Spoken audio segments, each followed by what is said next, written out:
Ok, buenas tardes chicos. Antes que nada les damos la bienvenida a este evento. Es una plática que ya les habíamos comentado. Esto es en conjunto con el trabajo que se está realizando de la Academia de Bioética junto con la doctora Rosalba. Como ustedes bien saben, la doctora Rosalba les da un grupo, yo le doy al otro. Y hemos trabajado y hemos tratado de traerles diferentes pláticas para complementar un poquito lo que estamos viendo en clase. Así es que les presento al doctor Miguel Ángel de la Rosa Ramos. Él es químico bacteriólogo parasitólogo por el Politécnico, es médico veterinario zootecnista por la Facultad de Medicina Veterinaria y Zootecnia de la UNAM, es maestro en Ciencias Agropecuarias y Recursos Naturales por la Facultad de Medicina Veterinaria y Zootecnia de la UAM y es doctor en Ciencias en Biomedicina y Biotecnología Molecular por el Instituto Politécnico Nacional. Experiencia como docente tiene ya un ratito trabajando con alumnos de licenciatura, tanto en el Politécnico como en la Facultad de Medicina Veterinaria. Ha hecho estancias de investigación en diferentes áreas, inclusive fuera del país, tanto dentro del país como fuera del país. Y también ha sido asesor de numerosas tesis de licenciatura y de maestría. Y pues bueno, doctor Miguel, te agradecemos mucho que hayas aceptado la invitación y bueno, pues todo tuyo el auditorio. Al contrario, muchísimas gracias por... Nomás saludo rápido al doctor, si me permite. Sí, sí, adelante, doctor Aragón. Muchísimas gracias. De manera breve, quiero decirle aquí a los grupos que escuchan, van a escuchar esta importante ponencia del doctor Miguel Ángel de la Rosa Ramos. Es un honor para nosotros, doctor, que se encuentre aquí colaborando con la Universidad Autónoma de Tlaxcala, en esta Escuela de Medicina Veterinaria y Zootecnia de la Facultad de Agrobiología.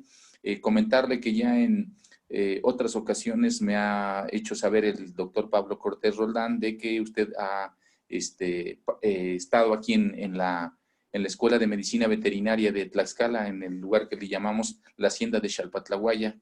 Muy bonita, por Decirle cierto. que es, decirle que es su casa, ¿eh? Gracias.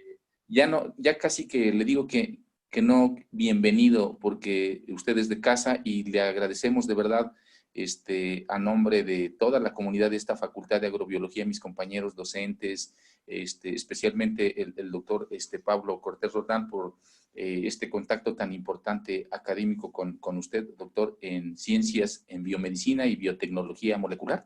Sí, así es. Por ahí, que apreciamos verdaderamente su colaboración con esta modesta Universidad Autónoma de Tlaxcala, de la Escuela de Medicina Veterinaria, que precisamente el domingo, es decir, antier, cumplió 36 años de haberse fundado.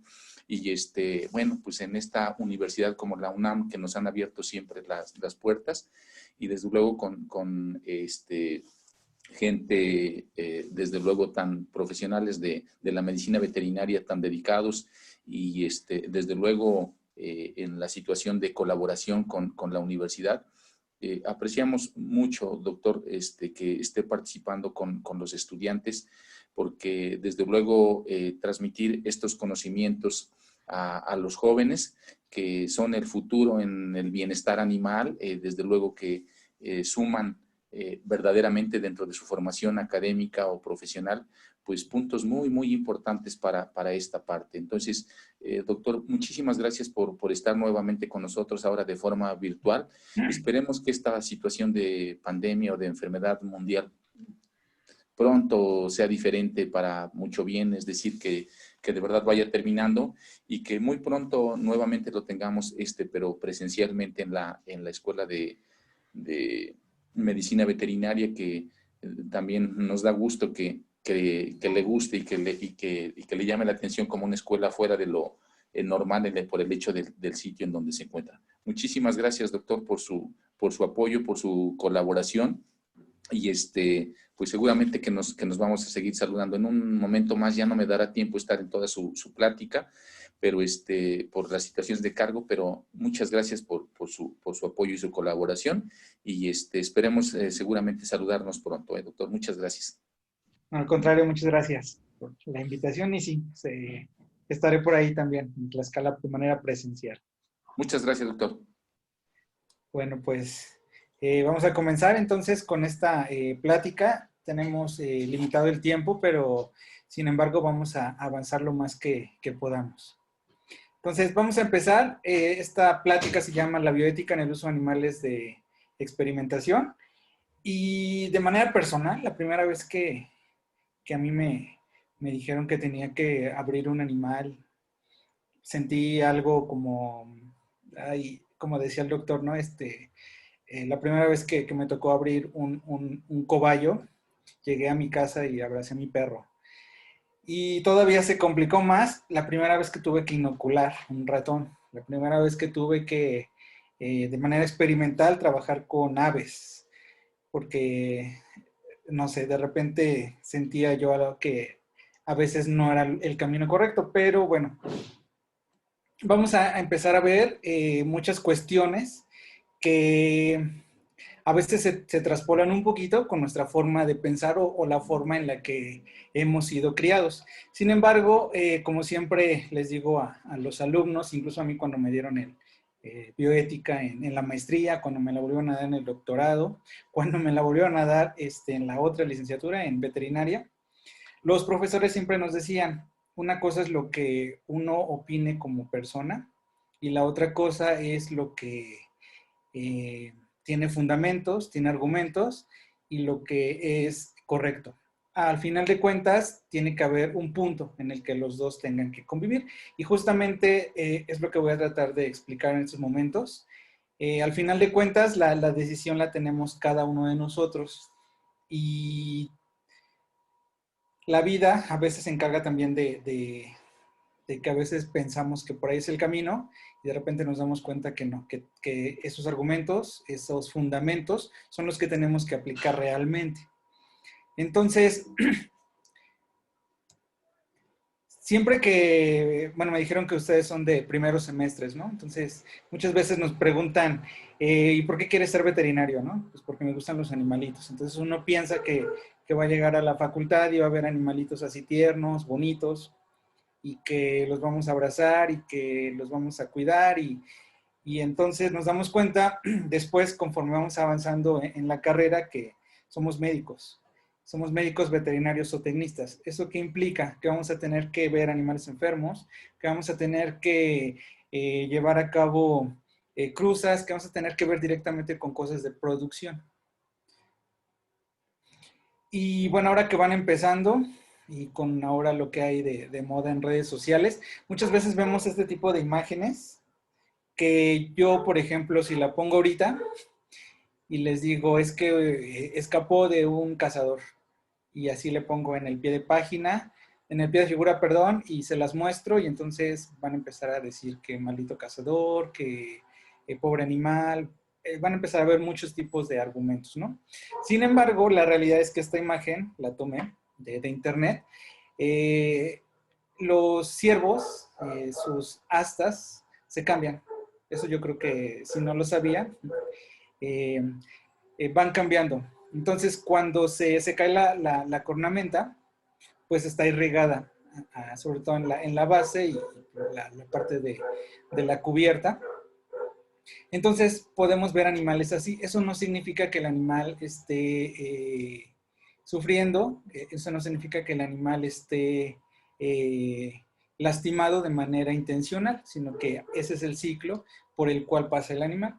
Esto lo pongo porque hay que tener mucho cuidado en cómo compartimos las cosas, en lo que estamos llevando a cabo en nuestras materias, porque cuando llevamos prácticas, a veces tenemos que sangrar a un perro, a veces vamos a tener que hacer una necropsia, a veces vamos a tener que hacer pruebas de inmunología y vamos a tener que inocular algún animalito, a veces tenemos que probar, recuerdo que en una ocasión tuvimos que probar dosis media de un antídoto para veneno de alacrán, y lo tuvimos que hacer en ratones.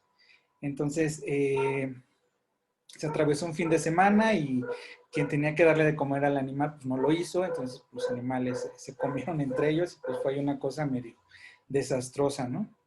Entonces, muchas veces nos vamos a enfrentar a todo este tipo de situaciones y a veces si tomamos una fotografía, por ejemplo, que nos pueda servir para estudiar o para entender mejor lo que vamos a enfrentarnos después en la vida profesional, muchas veces cae en manos que pues no tienen nada que hacer y se vende una idea falsa, ¿no?, de lo que es nuestra profesión como médicos veterinarios. Entonces, esto lo empiezo a poner así para que empecemos a pensar qué es lo que estamos haciendo. Dentro de nuestro campo también se tienen muchos mitos y realidades, ¿no? Esta imagen corre mucho en internet y nos habla de que los pollos, que se utilizan las hormonas, cuando realmente lo que está viendo es un recruce.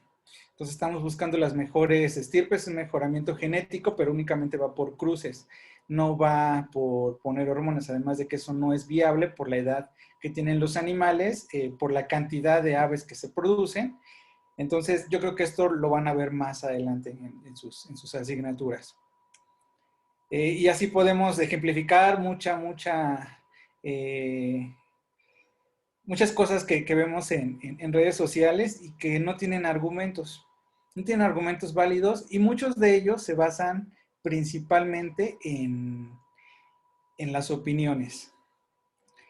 Entonces, ahí tenemos falsos testimonios, ¿no? Información que a veces sale del sentido común y de la lógica, ¿no? Por ejemplo, aquí dice, si eres intolerante a la lactosa, quizás sea porque no eres un ternero. Y pues esa no es la realidad, ¿no? La gente que es intolerante a la lactosa es por la deficiencia de una enzima. Y así podemos encontrar mucha información. Lo que les comentaba, ¿no?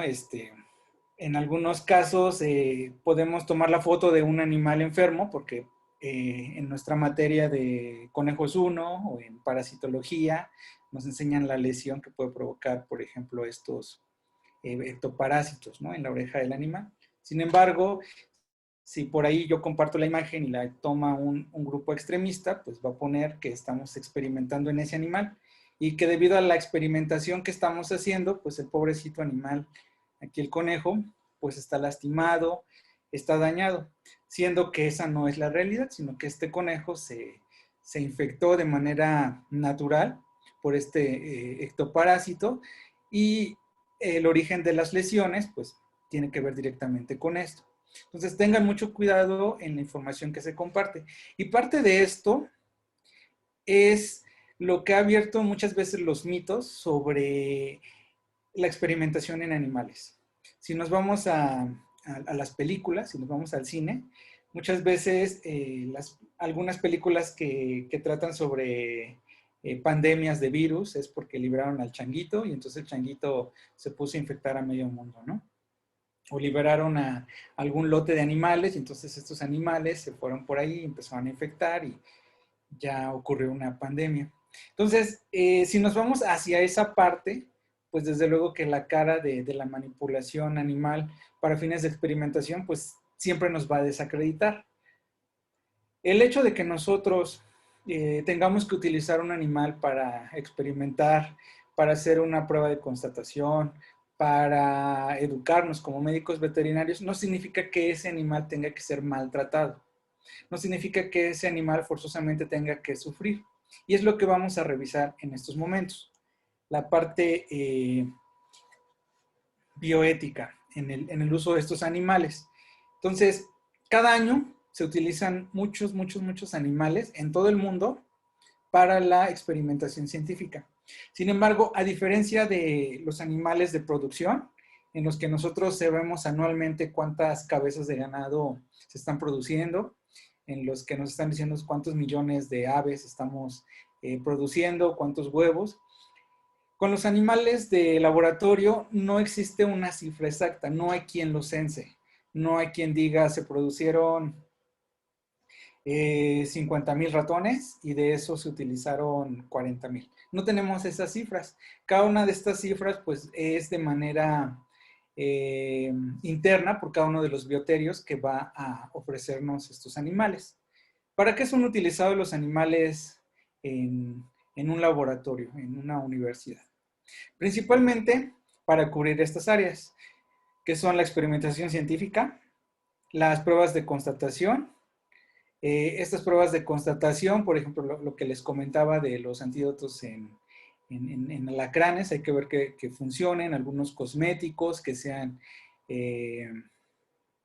hipodérmicos. Para el diagnóstico, esto ya está ahorita en desuso.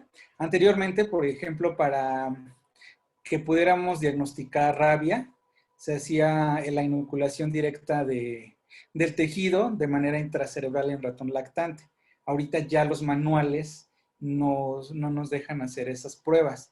Ya existen otras pruebas alternas que son más eficientes y que evitan este tipo de situaciones. Entonces, el senodiagnóstico, que es el diagnóstico que se hace en animales, ya cada vez está en desuso. También se utiliza para la elaboración de vacunas. Esto es algo que se sigue utilizando, incluso para las fases tempranas de desarrollo de una vacuna, se siguen utilizando los animales. Y desde luego, en enseñanza. En nuestras escuelas todavía se están utilizando modelos animales para que aprendamos a hacer una cirugía, para que aprendamos a sangrar, para que hagamos pruebas en reproducción, para que veamos cuando la vaca está preñada. Entonces, en el caso de nuestra carrera, difícilmente se va a lograr sustituir todo el modelo animal por completo. Pese a que ahorita ya existen también modelos robotizados, allá en la facultad se han estado utilizando algunos, e incluso se está promoviendo para que se abra un centro en el que se utilicen los robots para cirugía.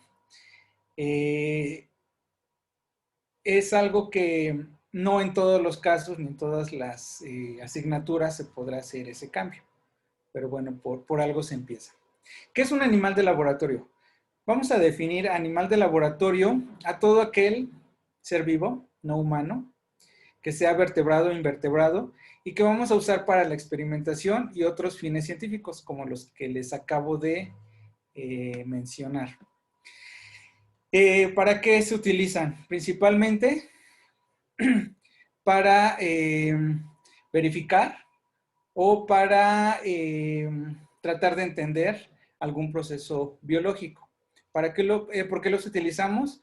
Bueno, por la analogía fisiológica que tienen con la especie humana. Esto no significa que todos los resultados se puedan traspolar directamente. Incluso entre especies, van a ver más adelante, que sobre todo, por ejemplo, en farmacología, que algunos fármacos que se utilizan a ciertas dosis en un perro no lo podemos traspolar directamente a un bovino o a un caballo, porque pues cada especie es diferente. Sin embargo, sí nos puede dar una idea de lo que está haciendo el fármaco en el organismo de cada uno de esos animales. Y bueno, si no lo sabían, aquí está el 24 de abril, es el Día Mundial del Animal de Laboratorio. Los animales usados en investigación.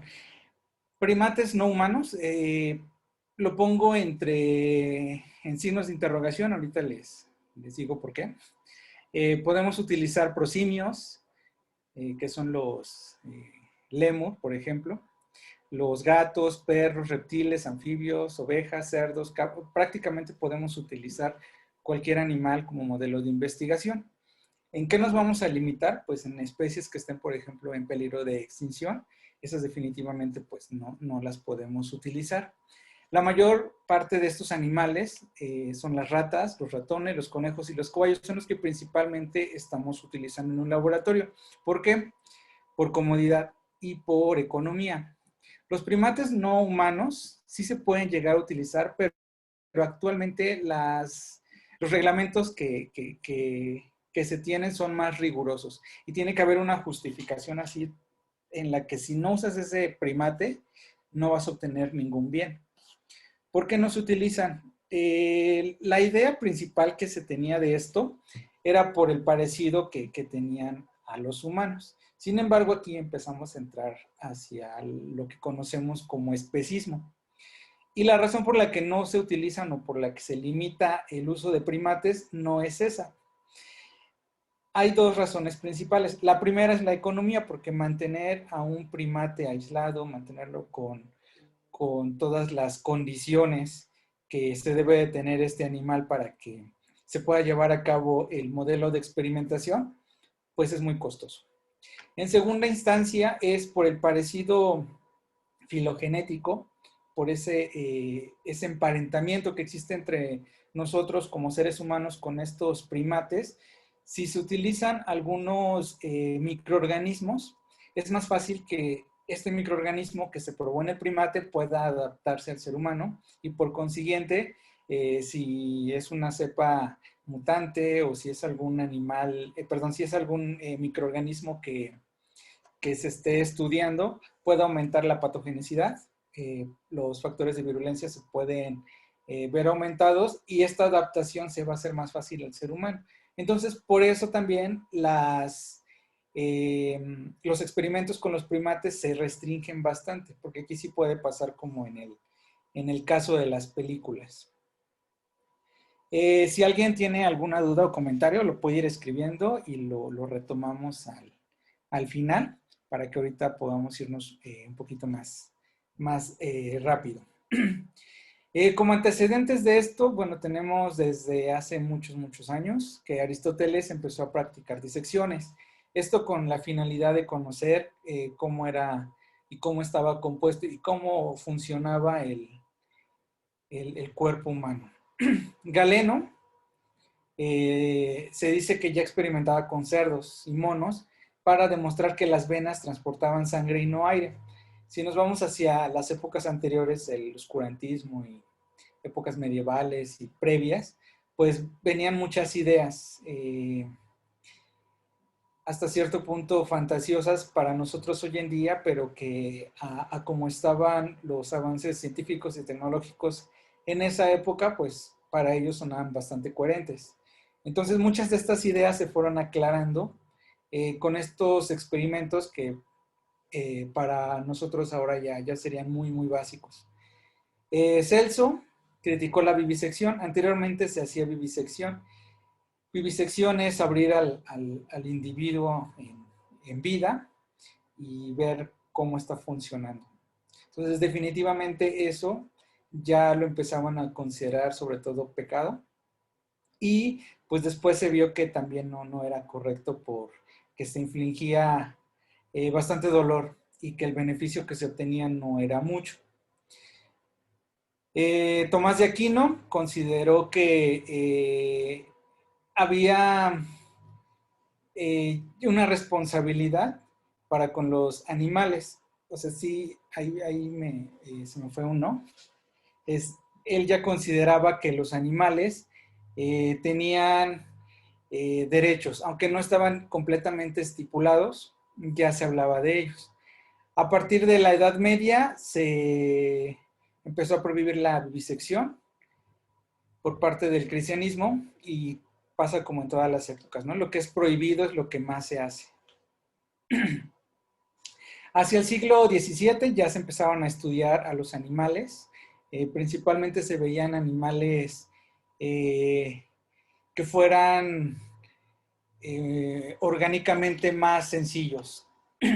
Y esto nos llevaba a revisar gusanos, insectos, peces y ranas. Y esto empezaron a observar y a ver situaciones que tenían que ver directamente con la circulación sanguínea. Después de esto empezaron a utilizarse ya como tal animales para experimentación a partir del siglo XIX, que es cuando empiezan a surgir los grandes descubrimientos en el campo de la medicina, en otros campos también, pero bueno, ahorita estamos hablando principalmente de este. Entonces, comienzan a utilizar los animales para modelos de experimentación. ¿Qué pasa si le pongo esto? ¿Qué pasa si le quito esto? Y entonces, a partir de la observación de estos experimentos, se obtienen varios resultados que es lo que permite formar las bases de lo que conocemos actualmente en anatomía, en fisiología y en las demás áreas del conocimiento. Por ahí hay algunos datos de que Descartes, por ejemplo, aseguraba que los animales no sentían ni pensaban en forma racional y consciente. Estos conceptos racionalidad, de conciencia, de dolor, aún hoy en día, bueno, sobre todo yéndonos a la racionalidad y la conciencia están aún debatibles en los animales. Muchas veces nos llegan a sorprender, por ejemplo, los perros, que pensamos que tienen una inteligencia de la que nosotros podríamos dudar, aunque muchos de esos comportamientos también tienen que ver directamente con el acondicionamiento. Schopenhauer fue uno de los primeros en afirmar que los animales compartían la capacidad de sufrir y que tenían conciencia como los humanos. Bentham, él se fue hacia cuestiones un poquito más filosóficas y él decía es que la pregunta no es si pueden razonar o hablar, sino la pregunta es, ¿pueden sufrir? Porque finalmente el que un animal pueda razonar o pueda hablar no significa que se pueda infligir daño en él. Lo mismo pasa en los humanos, no porque no puedan tener raciocinio por alguna enfermedad neurológica, por ejemplo, o que no puedan hablar, significa que no puedan sentir el dolor. Claude Bernard, él dijo que para saber cómo viven el hombre y los animales, era necesario ver morir a cada uno de ellos por las distintas maneras en las que podría hacerse, porque así se podrían conocer los mecanismos de la vida y que estos posteriormente podrían ser probados y que nos iban a dar conocimiento sobre los mecanismos de la muerte. Sobre todo porque, bueno, venían las teorías de, bueno, más allá de teorías, las ahora fantasías de la piedra filosofal y cuestiones como de ese tipo. Aunque esto no está tan alejado de la realidad. En el caso, por ejemplo, de microbiología, que es de las asignaturas que doy, siempre les digo a los alumnos, para poder derrotar al enemigo hay que conocerlo. Entonces, si conocemos la naturaleza del microorganismo, si conocemos su mecanismo de patogenicidad, sabemos por dónde entra, cómo actúa, cómo inflige el daño, lo podemos combatir, porque entonces podemos intervenir en alguna de estas vías y poder curar al animal en este caso. Después, en ese mismo siglo, en 1831, Marshall Hall, un fisiólogo británico, nos da 5 principios que deberían regir la experimentación con animales. Ya empieza a cuestionar y empieza a armar esta parte de la bioética indirectamente, porque da los principios, aunque comienza también la parte filosófica sobre si los animales tenían conciencia o si tenían raciocinio. Estos 5 principios actualmente nos están rigiendo y son experimentar solo si la información no puede obtenerse de la observación. Y eso hasta la fecha lo seguimos haciendo, como les comentaba hace un momento. Si no está justificado el utilizar un modelo animal, no lo vamos a utilizar. No es como voy a inyectarle este extracto de la planta nada más para ver qué sale, ¿no? Así como que a ver que estoy desquacerado y de repente me llegó esta idea, pues lo voy a hacer. Entonces, eso no es válido. Esto va de la mano con el siguiente objetivo, que es experimentar con objetivos claros y predeterminados. Es decir, hay una enfermedad y quiero ver si este fármaco funciona, entonces pues voy a tener que ocasionarle la enfermedad al animal para posteriormente poner el tratamiento. Hay una enfermedad, no sé, neurodegenerativa, y entonces yo quiero ver cómo la puedo tratar o cuáles son las posibles causas. Entonces voy a probar esas causas en el animal para ver si se puede contrarrestar después de alguna manera. Experimentar en base al conocimiento profundo de estudios previos.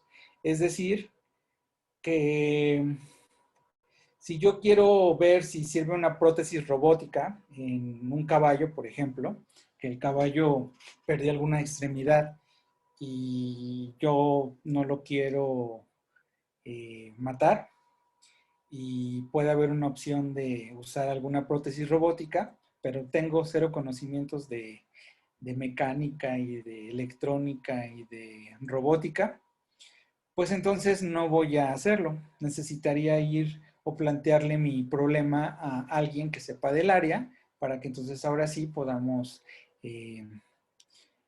llevar a cabo el experimento para ver si funciona o no. Lo mismo las personas que desconocen del campo de la medicina, si quieren hacer o opinar algo que tenga que ver directamente con este campo, pues no lo va a poder hacer, precisamente porque, como les comentaba hace un momento, necesitamos tener argumentos, necesitamos tener conocimientos que sustenten lo que vamos a hacer, no es hacer las cosas por hacerlas. El otro es experimentar cuidando de infligir el menor daño posible a los animales. De por sí, el animal se va a espantar si huele sangre, el que le pique le va a causar dolor, el que pueda hacer algún procedimiento en el animal le va a causar estrés. Entonces, yo tengo que controlar esa parte de que sí, lo voy a hacer, lo voy a utilizar, me va a servir, pero eso no significa que el animal deba sufrir. Y experimentar evitando repetir experimentos innecesarios. Y aquí yo siempre les digo, cuando tenemos que hacer algo con los animales en laboratorio de manera didáctica en alguna clase, que si tienen miedo del animal o no se atreven o no están seguros, mejor no lo hagan. Prefiero que me digan, no lo puedo hacer porque no estoy seguro de lo que estoy haciendo, a que tomen mal la muestra, a que incidan mal, a que coloquen más anestesia de la necesaria, porque definitivamente el animal va a sufrir. Y entonces, en este caso, pues, si estoy haciendo una tesis experimental para probar cierto fármaco, por ejemplo, y me equivoqué porque no adiestré bien al alumno, porque el técnico que me está ayudando es nuevo, o por cualquier situación, y entonces ahora tengo que repetirlo, ahí ya no es válido. Entonces, por eso hay que tener bien claros los objetivos y la información previa al experimento que vamos a realizar. Posteriormente, en el 1959, Russell y Burr son los que nos dan las 3 R's. Y esas 3 R's las seguimos utilizando hasta hoy en día, que es reemplazo, reducción y refinamiento. Ahorita vamos a hablar un poquito más de ellas, ¿no? Entonces, como hemos visto en esta parte, la ciencia de animales de laboratorio surge como una necesidad de la comunidad científica para la formación y directrices en todos los aspectos que tienen que ver con experimentación animal. No solamente decir puedo, no puedo, sino cómo lo voy a hacer. Y ese cómo lo voy a hacer no se limita a la cuestión técnica, no se limita a la cuestión de método científico meramente, sino que tiene que ir más allá. Por eso se empieza a trabajar en esta parte del marco ético. Porque entonces ahora el marco ético me va a decir si el animal puede o no ser sometido a cierto experimento. Si hay alguna especie animal que sea muy sensible, por ejemplo, a la luz, entonces yo no puedo hacer experimentos que tengan que ver con luz, porque definitivamente le voy a ocasionar un sufrimiento, además del que se le pudiera ocasionar por la propia experimentación. Entonces, no debemos someterlos a sufrimiento físico o psicológico. Y entonces comienzan a darse las normas bioéticas, pero ahora surge la pregunta, ¿quién las va a hacer? ¿Se van a aplicar a todo el mundo? ¿Se van a restringir a la comunidad científica de cierto país?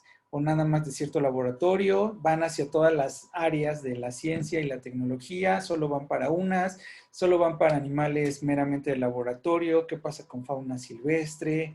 Entonces, todas estas preguntas se tienen que normar. ¿Quién va a ser el encargado? ¿Existe un organismo internacional? ¿Existe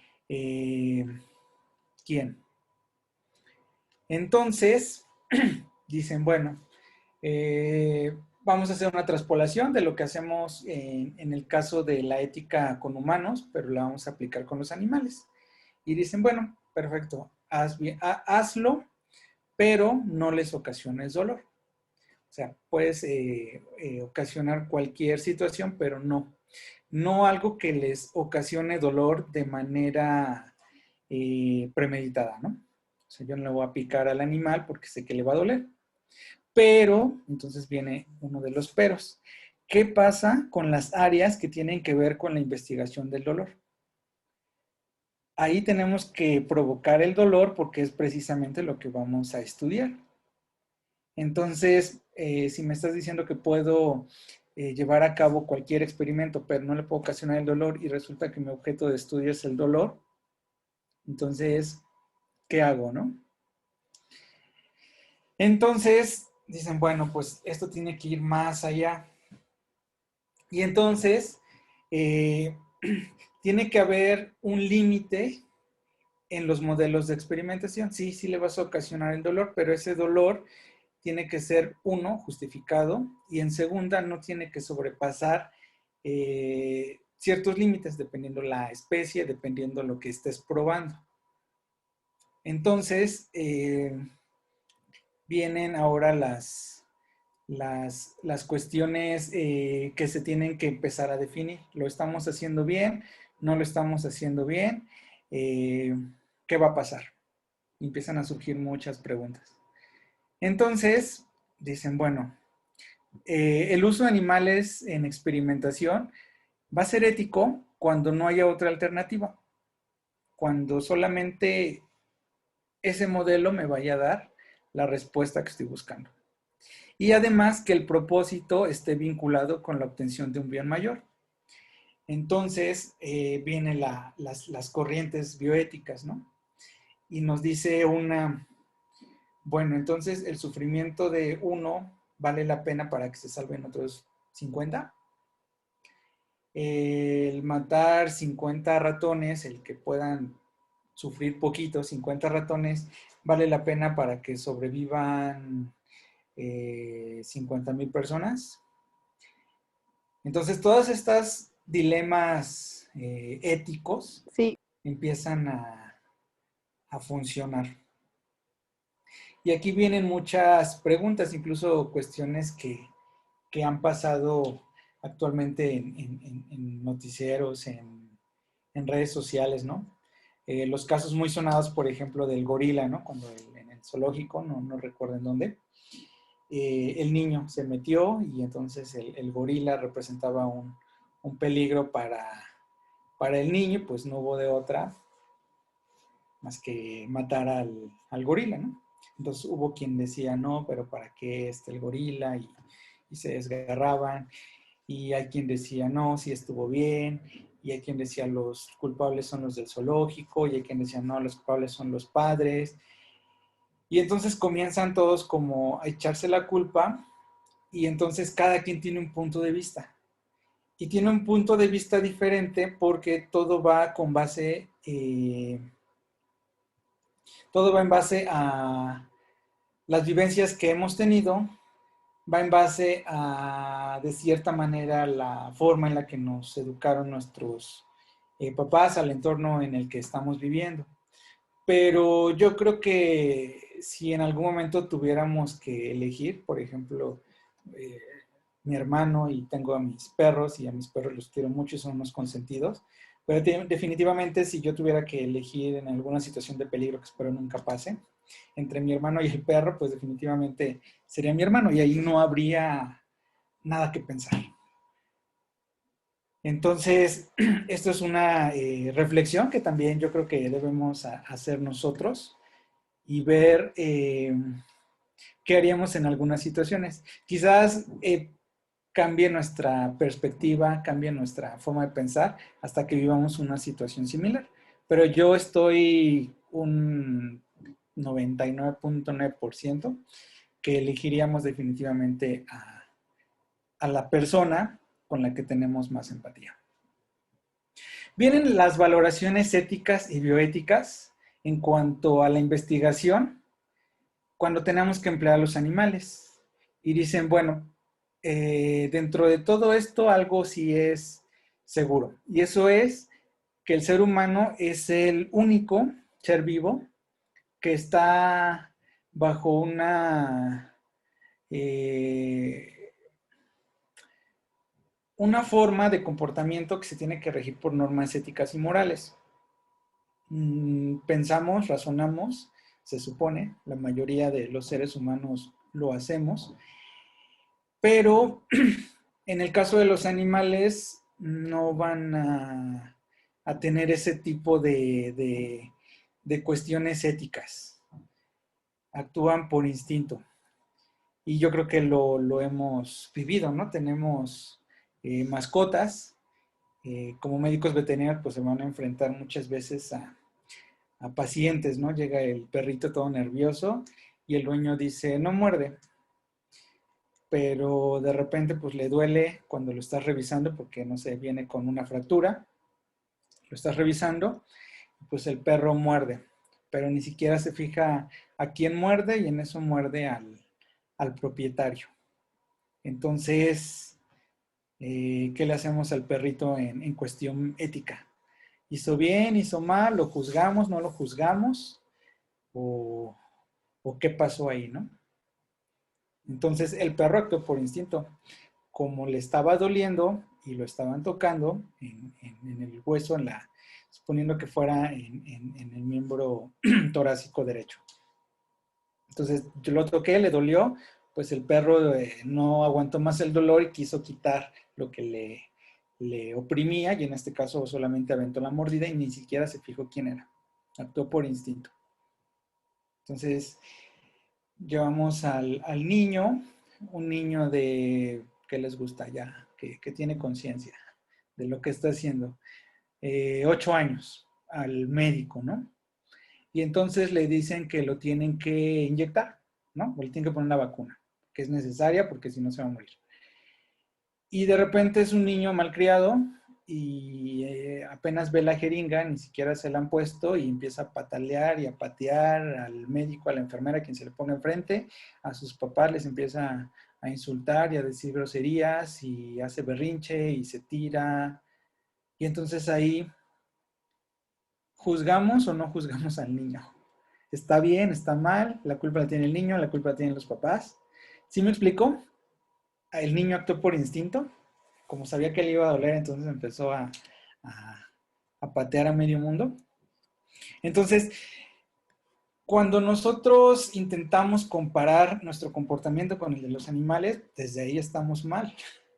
Porque no podemos traspolar este comportamiento del humano al comportamiento que tuvo el perro, porque definitivamente están en planos diferentes. Entonces, para empezar, no podemos hacer eso, porque no está fundamentado, no está justificado que los dos tengan un mismo actuar. Uno está súper comprobado, el ser humano que tiene conciencia, que sabe lo que está haciendo, y el otro que es el animal, que podemos decir que igual y está actuando por instinto, ¿no? Entonces, esto empieza como a separar los argumentos bioéticos, porque entonces empezamos a cuestionarnos sobre el animal, si tiene conciencia, si no la tiene. A veces pareciera que la tiene, ¿no? Mi perro, cuando tengo dos, un border collie y un pastor inglés, y tienen uno 2 años y el otro 4, entonces ahorita de repente corta la planta, el Joy corta la planta y se la lleva a jugar. Y llegamos y entonces el otro ya está escondido, porque sabe que la perra ya arrancó la planta y le va a tocar regaño o castigo. Entonces, eso es tener conciencia, o más bien ya está condicionado a que sabe que no tiene que acercarse a las plantas porque le va a tocar castigo. en qué momento es conciencia, en qué momento es acondicionamiento. Son preguntas que nos tenemos que ir haciendo, que no quiero que me respondan, pero que vayan pensando en todo esto, ¿no? Entonces, le dejamos la tarea al ser humano para emitir los juicios de valor y distinguir entre el bien y el mal, para elegir qué hace y qué no hace. Y con esto indirectamente le vamos a delegar también la responsabilidad de el empleo o no de los animales, ¿sí? Entonces vienen a darle un estatuto moral a los animales. Y para esto viene Kant y nos dice, nos habla de dos situaciones, el agente moral y el paciente moral. Esto nos dice que el agente moral es quien sí puede responder por sus actos, porque tiene raciocinio. Entonces él va a tomar una decisión libre y autónoma. ¿Lo haces o no lo haces? Y tú sabes por qué, o lo haces o no lo haces. Y tiene el paciente moral. Y el paciente moral también tiene plena libertad, porque es racional y autónomo, y puede reclamar que otros cumplan el deber moral de respetar. O sea, yo voy a exigir que se respeten mis derechos. Pero eso no lo podemos llevar al animal porque sigue siendo una definición antropocéntrica. Sigues pensando que el animal tiene esa conciencia y que entonces el animal, si tiene conciencia, pues va a tener que ser responsable de sus actos. Indirectamente sí lo puede ser, ¿no? Pero pues eso tiene que ver más con cuestión de supervivencia. Entonces dicen, bueno, a los animales, viene Reagan y dice, bueno, los animales pueden ser pacientes morales. Esto quiere decir que sí, son sujetos que tienen una consideración moral, que valen, pero no tienen obligaciones morales para con los sujetos. Y dicen, bueno, si esto pasa, entonces no pueden exigir respeto, porque pues no hay un deber, como en el caso de los seres humanos, ¿no? Y dicen, bueno, esto también aplica para ciertos grupos de humanos, según lo que se tiene aquí, ¿no? Hay personas incapacitadas que entonces, porque están ahí, no sé, tienen muerte cerebral, tienen alguna patología neurológica, no se pueden mover, no pueden hablar, tienen algún síndrome, no sé. Y dicen, y entonces, o sea, como no tiene una deficiencia neurológica, entonces, si hace algo y se lastima, pues no lo puedo juzgar porque no sabe exactamente qué está haciendo. Pero eso no significa que esa persona no merezca respeto. Entonces, pasa lo mismo con los animales. Y dicen, bueno, sí, los animales se rigen por el instinto, no tienen conciencia, pero eso no significa que no tengan derechos y que no puedan, no se les pueda respetar. Entonces, en 1977 se da la Declaración Universal de los Derechos del Animal y dicen, bueno, los animales también tienen derechos.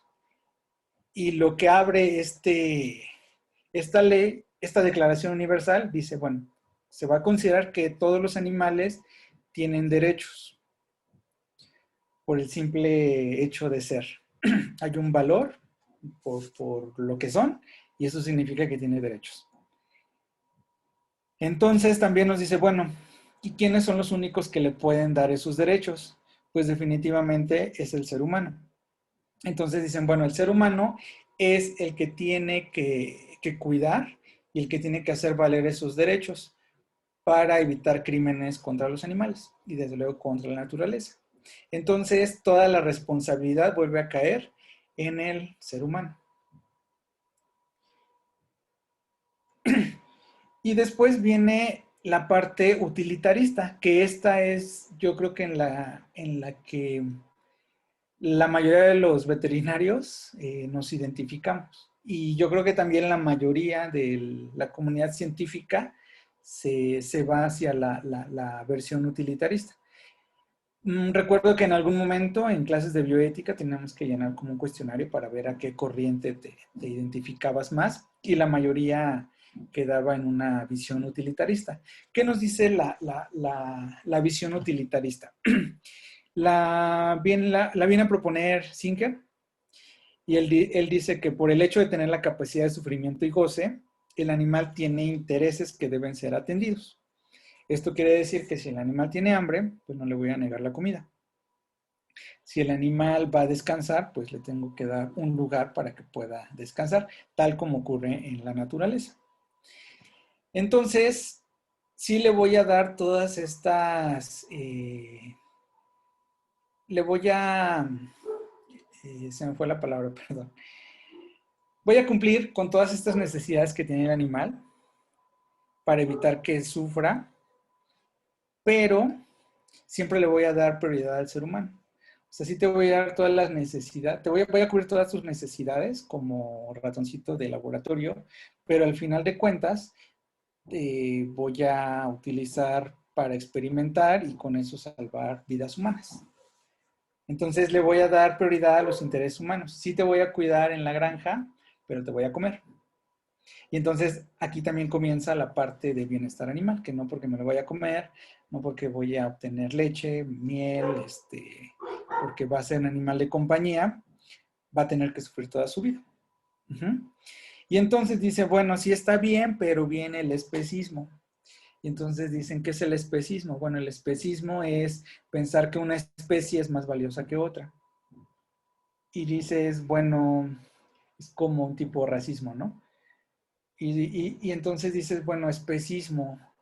Entonces la especie humana es más importante que los perros, el ser humano es más importante entonces que los elefantes, el ser humano es más importante que las nutrias, que las vacas, ¿o no?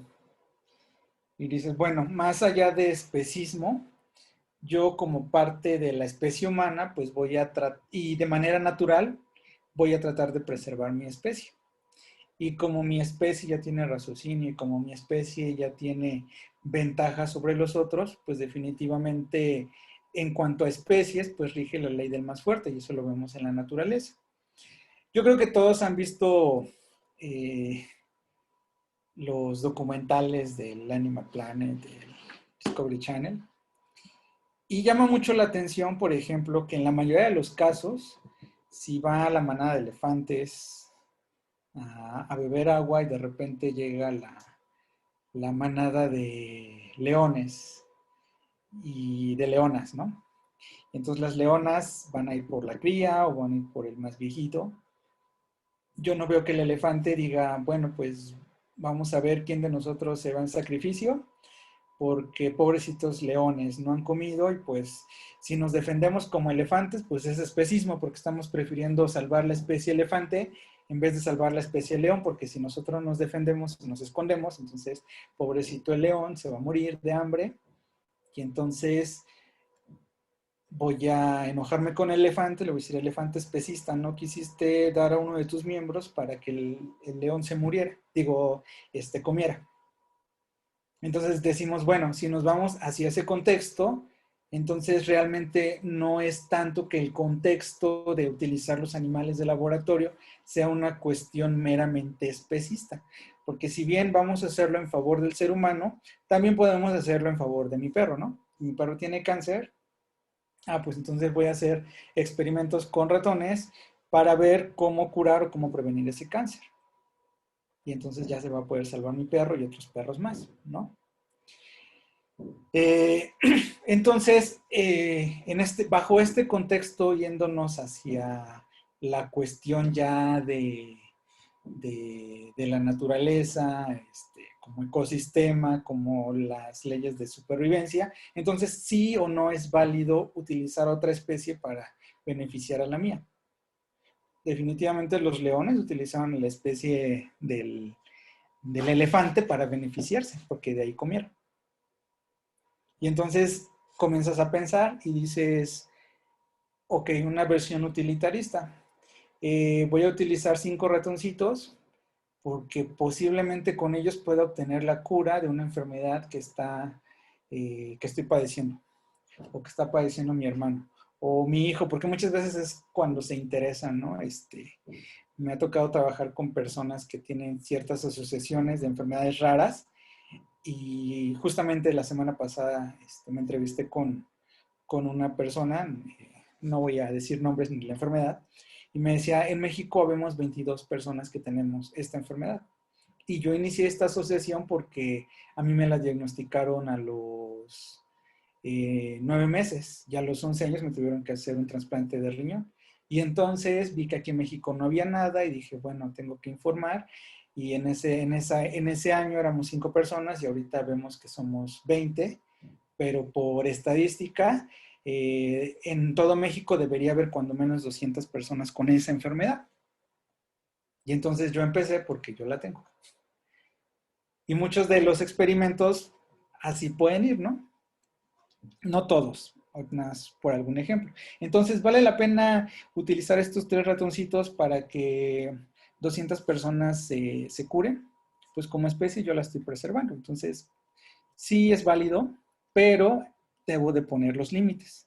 Entonces, estos límites, ¿cómo van a ser? Y es justamente lo que se trata de explicar o exponer con la cuestión bioética.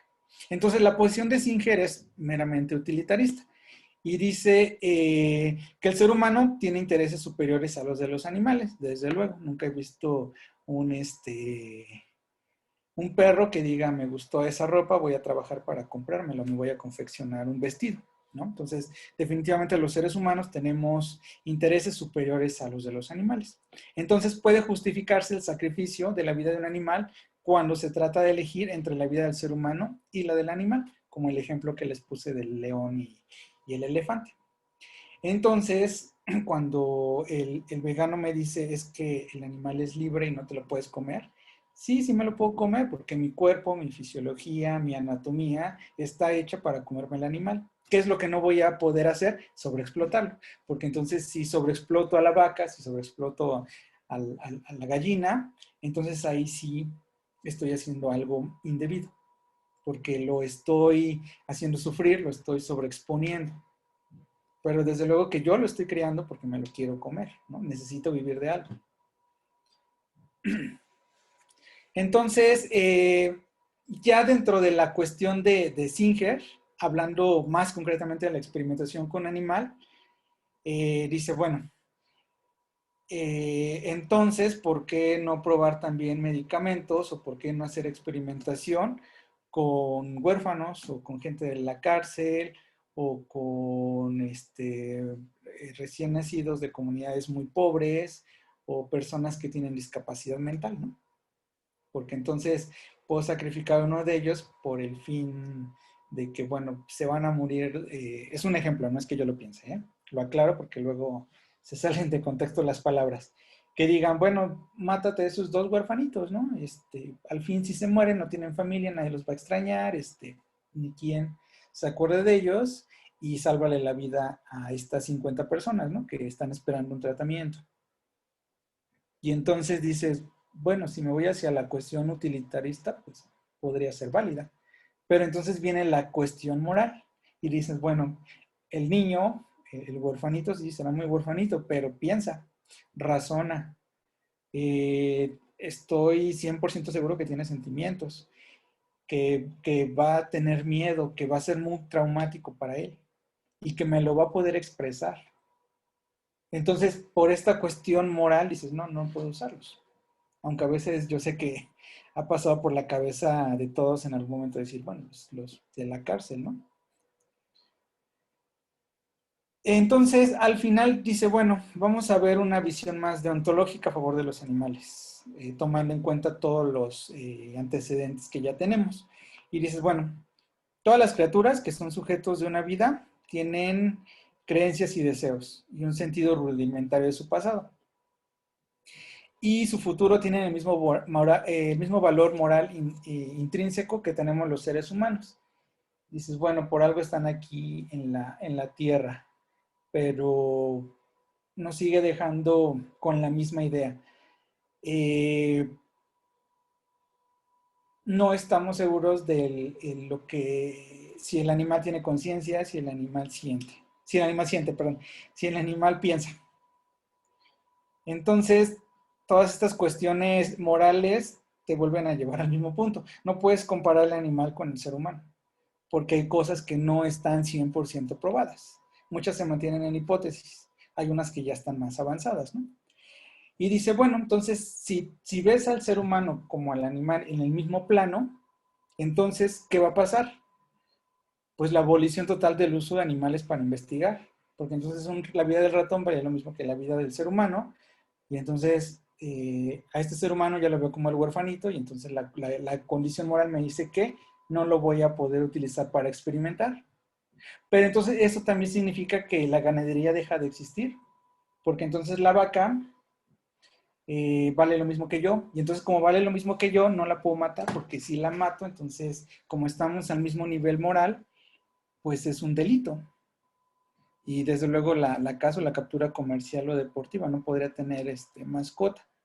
Y entonces otra vez viene lo mismo, no lo puedo poner en el mismo plano porque caería en cuestiones cerradas, en cuestiones fanáticas, que de hecho los grupos actualmente se están dejando llevar por fanatismo, ¿no? Por ejemplo, les comentaba, los veganos, ¿no? O sea, eh, casi la mayoría de los veganos que conozco eh, tienen ese comportamiento, ¿no?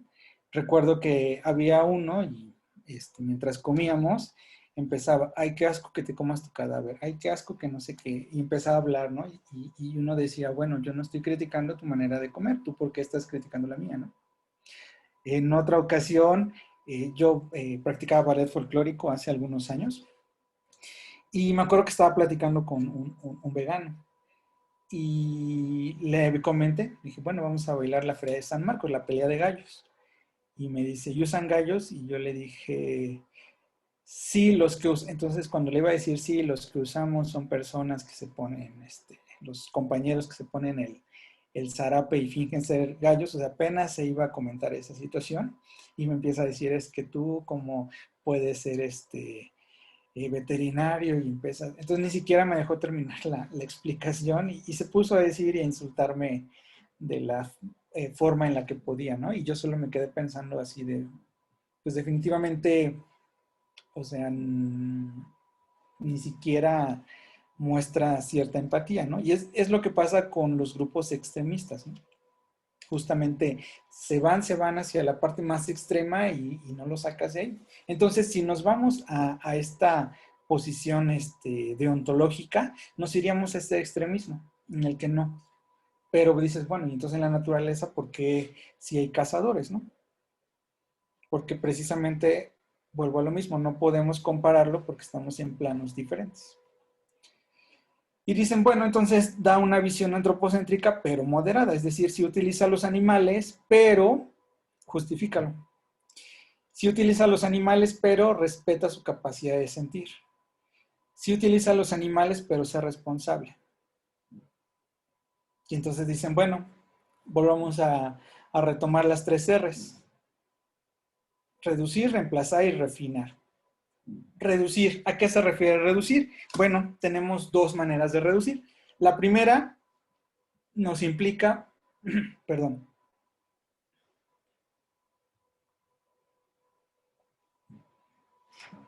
la primera implica el número de animales.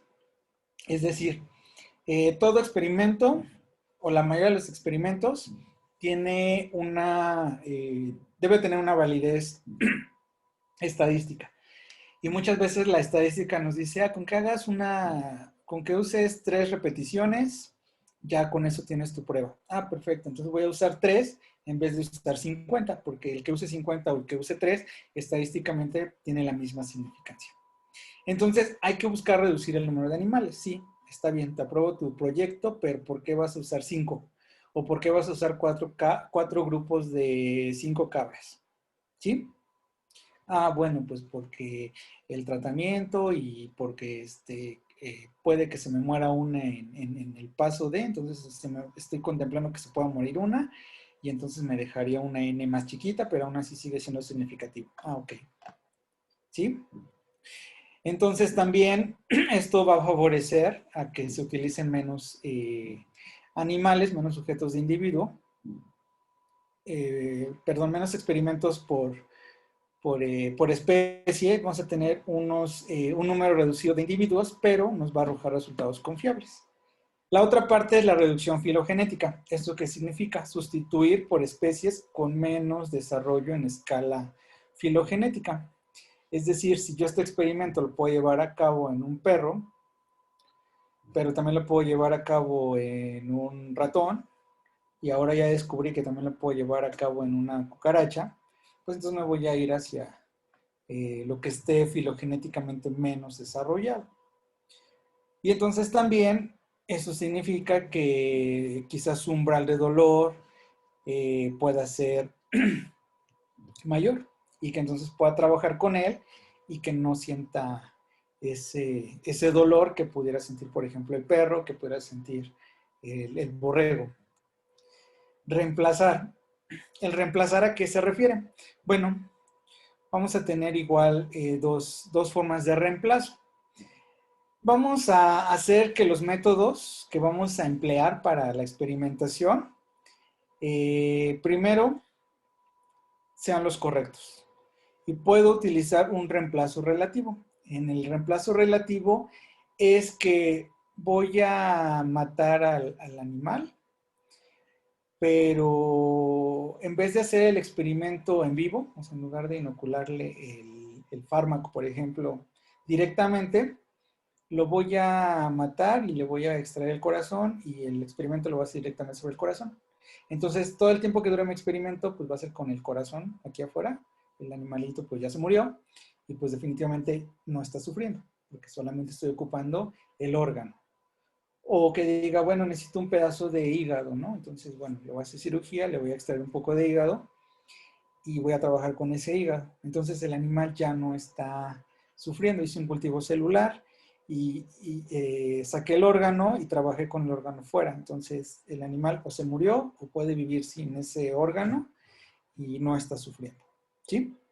Y un reemplazo absoluto es aquel en el que el animal totalmente es reemplazado y puedo utilizar cultivo celular, por ejemplo, o puedo utilizar algún modelo de simulación, algo in sílico, algún modelo robótico, como les comentaba, ¿no? Sobre todo para la cuestión didáctica, que ahora ya tengo ahí en la facultad vacas robóticas, entonces son a las que ya se le mete la mano, en las que se hace ese ensayo para que cuando ya lo haga en la vida real, lo pueda hacer bien y no vaya a lastimar al animal.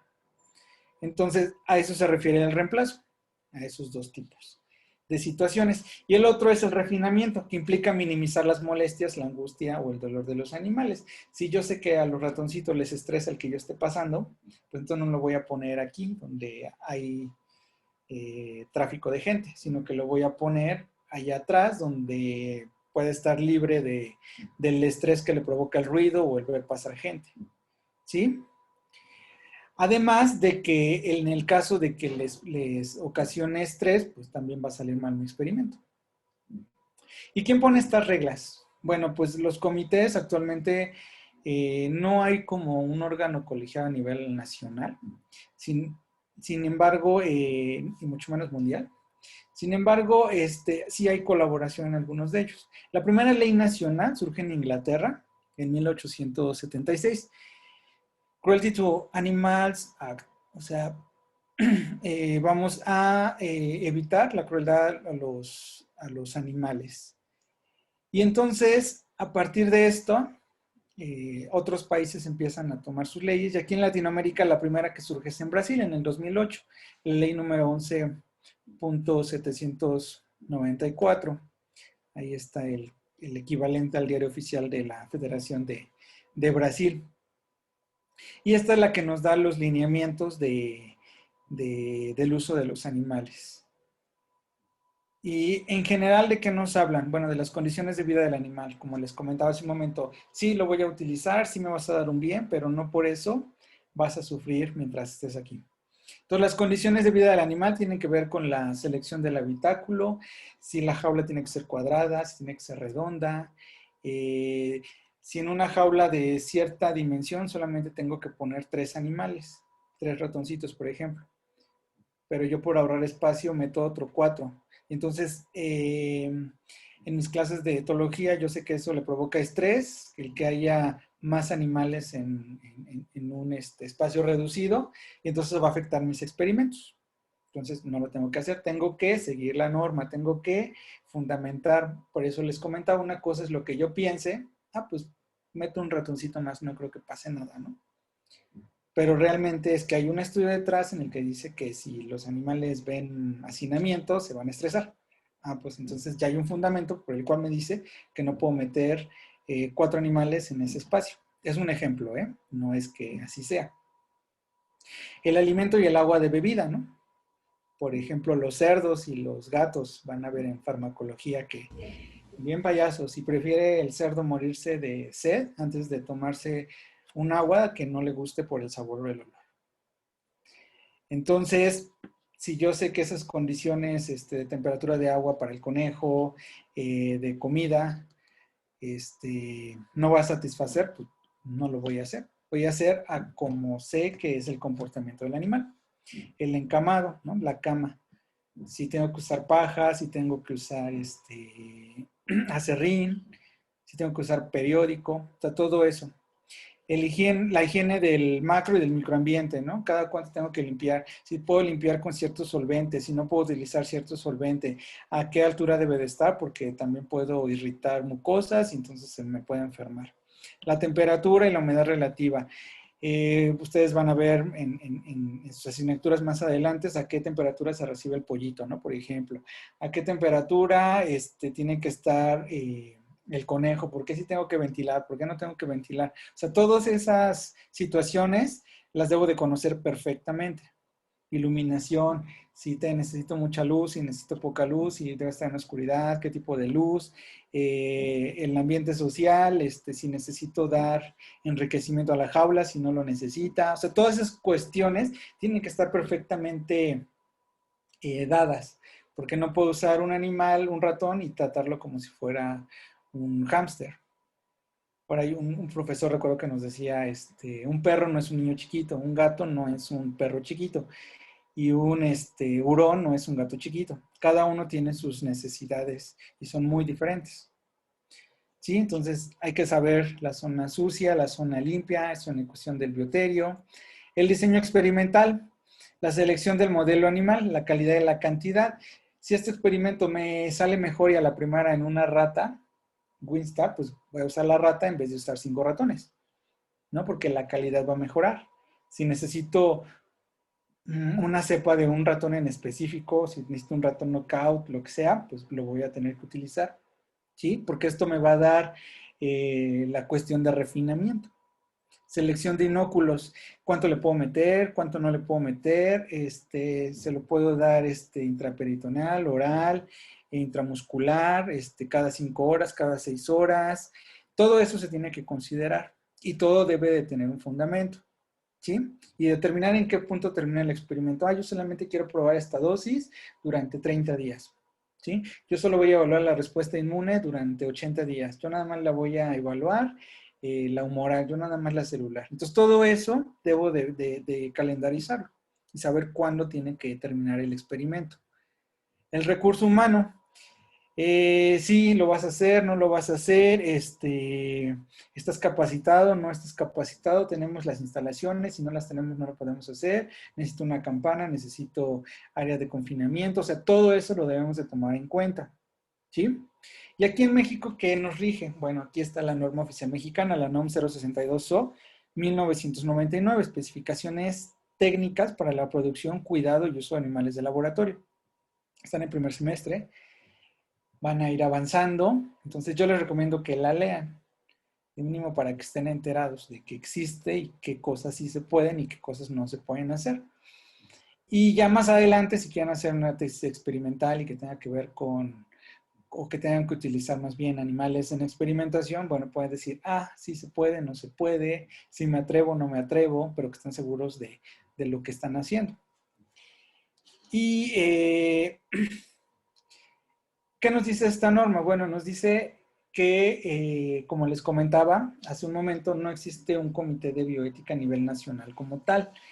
La mayoría de los comités los tienes las propias instituciones o las propias universidades. Las veces que a mí me ha tocado someter experimentos en animales, porque he trabajado con conejos, con aves, con pollos, con cabras, se tuvieron que someter en los comités de bioética, tanto de la Escuela Nacional de Ciencias Biológicas del Politécnico, el Comité de Bioética, como el SICUAE, que es de la Facultad de Veterinaria de la UNAM. Entonces te dan ahí, más o menos son los mismos formatos que tienes que llenar y todo tiene que ir bien requisitado, ¿no?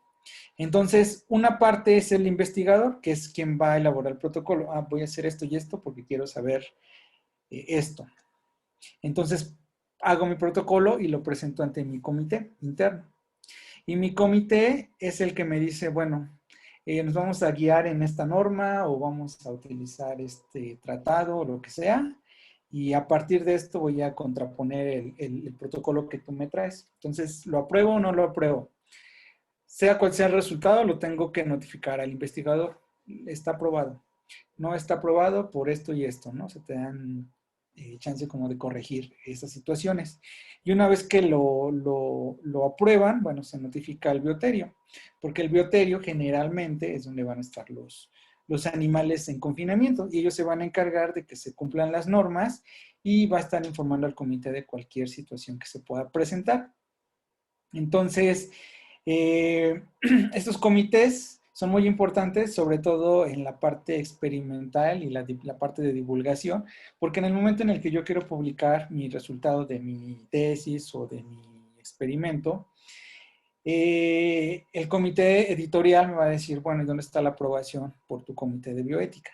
¿Dónde está la clave? ¿O nada más te lo inventaste? Entonces, es muy importante, sobre todo porque ahora la cuestión bioética ha alcanzado una mayor, ¿cómo decirlo?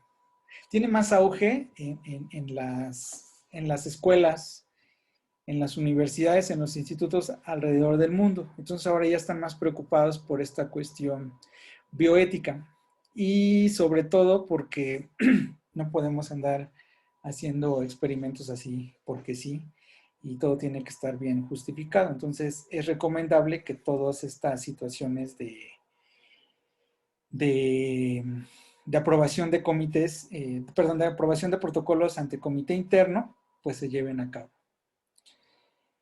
Y bueno, en México quien tiene esta norma es bueno, ahora ya no se llama SAGARPA, ahora es SADER, y es la que coordina y es la que va a decir lo estás haciendo bien o lo estás haciendo bien, sobre todo para la crianza y el manejo de animales en bioterio, porque hay que vigilar que estos estén en condiciones óptimas y como les mencionaba anteriormente, no hay cifras oficiales de cuántos animales se están produciendo en México, porque pues cada bioterio no tiene a quien rendirle cuentas como tal de producción, como en el caso de las asociaciones de ganaderos o las avícolas en nuestro país, ¿no? Y bueno, esto ya nada más son ejemplos de la norma, donde la norma nos va a establecer todos estos lineamientos que se tienen que seguir con los animales, ¿no? Dónde los vas a tener, cómo los vas a poner, cómo los vas a identificar, con qué sí, con qué no, el tamaño de las jaulas, la luz, los ingredientes de los alimentos, las obligaciones de las instituciones, las capacitaciones, certificaciones, todas esas cuestiones se encarga el vigilamiento, la SADER, a través de estos comités que están integrados por miembros de cada una de estas universidades. Entonces es algo más interno. Por ahí en algún momento escuché que se iban a empezar a formar comités a nivel internacional que pudieran ser como de referencia, empezar a trabajar de esa manera. Entonces, toda esta norma nos va a estar informando sobre eso, ¿no? Entonces, léanla, revísenla, eso ya por cada uno de ustedes. Y pues con esto estoy culminando esta plática. Muchas gracias. No sé si tengan alguna duda o comentario que quieran que revisemos. Muchas gracias, doctor. Chicos, preguntas.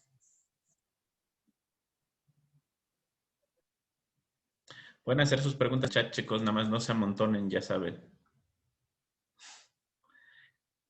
Sé que todos quieren escribir al mismo tiempo y tal vez por eso no salen sus preguntas, chicos, pero aprovechen que tenemos de invitado al doctor para que nos amplíe las dudas que tenemos cuando las resuelva.